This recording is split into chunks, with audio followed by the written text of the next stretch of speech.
మరి నువ్వు రాధా, నువ్వు ఆ అపురూపమైన ప్రేమకు శిరోమణివి. నిజం చెప్పాలంటే నేను నీ ప్రేమకు సాటి రాలేను, దాని రుణం తీర్చుకోలేను. క్షమించు రాధా.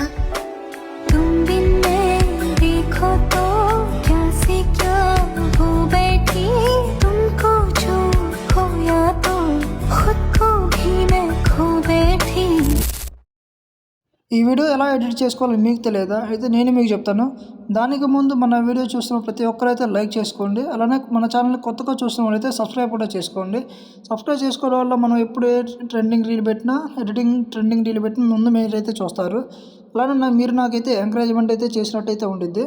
ఇంకా మనం లేట్ చేయకుండా మనం ఈ వీడియోని ఎలా ఎడిట్ చేయాలో మనం అయితే చూద్దాం. డిస్క్రిప్షన్లో రాధాకృష్ణ వీడియో లింక్ అయితే ఉండిద్ది. ఆ లింక్ కాపీ చేసుకొని క్రోమ్లో విగ్నేట్ అనే యాప్ ఉండిద్ది. ఆ యాప్ డౌన్లోడ్ చేసుకున్న తర్వాత సెర్చ్ బార్లో మీరైతే ఆ వీడియో లింక్ అయితే మీరు ఇచ్చేయండి. అప్పుడు ఇచ్చిన తర్వాత ఆ వీడియో లింక్ అయితే మీకు చూపించిద్ది. ఆ వీడియోని అయితే మీరు ముందు డౌన్లోడ్ చేసుకోవాలి. డౌన్లోడ్ ఆప్షన్ కూడా నేను చూపిస్తాను. డౌన్లోడ్ ఆప్షన్ వీడియో పైన అయితే ఉంది, చూసుకున్నాను డౌన్లోడ్ అని. ఇంకా లోడింగ్ అవుతుంది. లోడింగ్ అయిన తర్వాత మీకైతే ఇలా చూపించిద్ది. పైన ఇక్కడైతే డౌన్లోడ్ అనే వీడియో సింబల్ అయితే ఉంది, వీడియో కాదు. ఆ సింబల్ మీద నొక్కితే మనకైతే డౌన్లోడ్ అయిపోద్ది. అది గ్యాలరీలో కూడా సేవ్ అయిపోద్ది అన్న. ఇంకా మీరైతే బ్యాక్ అయితే వచ్చేయాలి. బ్యాక్ వచ్చిన తర్వాత మీ దగ్గర ఉన్న క్యాప్ కట్ అయితే ఉండేది కదా, మీరు క్యాప్ కట్ ఓపెన్ చేసుకున్న తర్వాత మీకు ఏ ఫోటో కావాలో, ఏ వీడియో కావాలో ఆ వీడియోనో సెలెక్ట్ చేసుకున్న తర్వాత ఇంకా యాడ్ చేసుకొని క్లోజ్ అయితే నొక్కండి అన్న. క్లోజ్ నొక్కిన తర్వాత ఆ వీడియో సెలెక్ట్ చేసుకున్న తర్వాత కింద రేషియో అయితే ఉండిద్ది. మనం మీకు ఏది కావాలంటే అది పెట్టుకోండి. నేనైతే 16:9 పెట్టుకున్నా. అంటే కరెక్ట్గా ఇది యూట్యూబ్ ఛానల్లో కరెక్ట్ సరిపోయి 30 అయితే నేను పెట్టాను. దాని తర్వాత మీరు ఇంకా వీడియోని అయితే ఒక 28 సెకండ్స్ 26 సెకండ్స్ అయితే మీరైతే అడ్జస్ట్ చేసుకోవాలి. ఇలా దీన్ని అయితే డూప్లికేట్ అయితే చేసుకోవాలన్న ఈ వీడియోని. మీ వీడియోని అయితే ఫోటో అయితే వీడియో చేసుకున్న తర్వాత దాన్ని అయితే ఓవర్లైలోకి చేసుకొని ఇలా కిందకైతే డ్రాగ్ చేసుకోవాలి. దాని తర్వాత ఓవర్లై చేసుకున్న వీడియోని అయితే మీరైతే సెలెక్ట్ చేసుకొని దానికైతే రిమూవ్ బ్యాక్గ్రౌండ్ అయితే కొట్టేయాలి. రిమూవ్ బ్యాక్గ్రౌండ్ అయితే అయిపోయింది, నేను రైట్ కొట్టేశాను. దాని తర్వాత మీరు వచ్చేసి ఆ కింద ఓవర్లేలో మీరు ఇందాక రాధాకృష్ణ వీడియో లింక్ అయితే డౌన్లోడ్ చేసుకున్నారు కదా వీడియోని అయితే, ఇప్పుడు ఆ వీడియోని అయితే మీరు సెలెక్ట్ చేసుకోవాలి. ఆ రాధాకృష్ణ వీడియో అయితే మీరు ఇంకా హెచ్డీలో పెట్టుకొని యాడ్ చేసుకోవాలి. దాని తర్వాత మీరైతే దాన్ని కరెక్ట్గా మీ వీడియో అయితే ఉంటుంది కదా, ఆ వీడియోకి అయితే కరెక్ట్గా అయితే అడ్జస్ట్ చేసుకోవాలన్న. అడ్జస్ట్ చేసుకున్న తర్వాత మీరు ఇంకా కరెక్ట్గా మూల మొత్తం కరెక్ట్గా ఉండేటట్టు చూసుకోవాలి ఎప్పుడైనా సరే. అలా చేసుకున్న తర్వాత మీరు కిందనైతే లేయర్స్ అనే ఆప్షన్ ఉంటుంది. ఆ లేయర్స్ ఆప్షన్లో మీరైతే కొంచెం ముందుకైతే డ్రాగ్ చేసుకోండి మీ వీడియోని.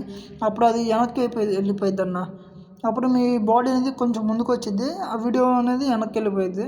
దీని తర్వాత మీరు కింద ఆప్షన్లో మాస్క్ అనేది ఆప్షన్ ఉంటుంది. ఆ మాస్క్లో హారిజాంటల్ అయితే పెట్టుకొని దాని అయితే కొంచెం కింద కన్నా వీడియోని అలా అన్న వల్ల మనకి ఫేస్ అయితే హాఫ్ కనిపించింది. దాంతో కింద ఉన్న యారోని అయితే పట్టుకొని లాగితే కొంచెం మనకైతే ఒబేసిటీ అయితే తగ్గిద్ది అన్న. తర్వాత వచ్చేసి కింద ఆప్షన్లో ఒబేసిటీ అనేది ఒక ఆప్షన్ అయితే ఉండిద్ది. మీరు ఆ ఆప్షన్ అయితే చూసి సెలెక్ట్ చేసుకోవాలి. సెలెక్ట్ చేసుకున్న తర్వాత 90% అని పెట్టుకోండి. దాని తర్వాత రైట్ కొట్టేస్తే మన వీడియో అయితే క్రియేట్ చేసినట్టు అయిపోయింది. ఇప్పుడైతే ఒకసారి వీడియో అయితే ప్లే చేద్దాం.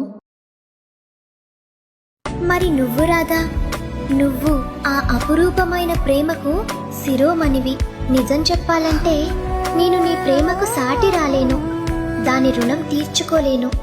క్షమించు రాధా.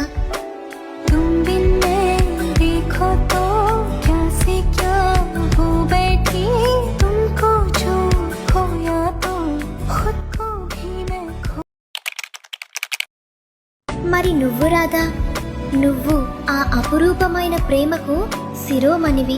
నిజం చెప్పాలంటే నేను నీ ప్రేమకు సాటి రాలేను, దాని రుణం తీర్చుకోలేను. క్షమించు రాధా.